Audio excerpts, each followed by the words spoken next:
Järgnev kiri on pigem meestele, ühesõnaga.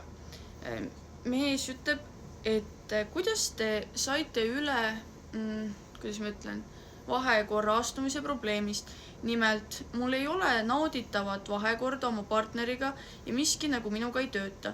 Minu keha ei reageeri puudutustele, musitamistele ja kui naine seda teeb ja mõni aeg läheb mööda, siis mul hakkab igav. Ma ei tea, mida teha. Minu neuroloog leidis küll, et mul on mingid depressiooni kalduvused, aga mina seda ei usu ja ma olen väga vihane, et see asi ei tõuse mitte millegi peale.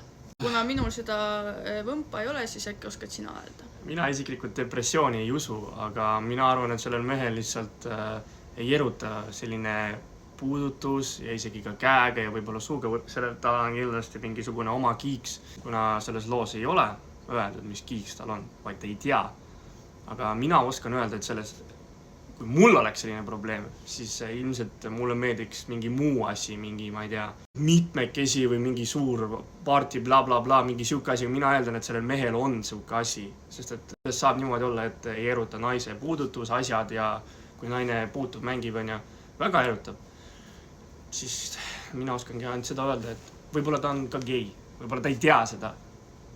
Võib-olla ta on bi. No samas oleneb seda ka ju tegelikult, et äkki mis ta vaatab, et oletame, kui ta ongi see, kellele meeldivad samasoolised, siis äkki ta vaatab nagu samasooliste näiteks videosi ja ta erutub nende peale ja siis kui tuleb sinule nagu naine lähedale, kes ei ole nagu sinuga samast soost on ju, siis ta ei saagi erutuda.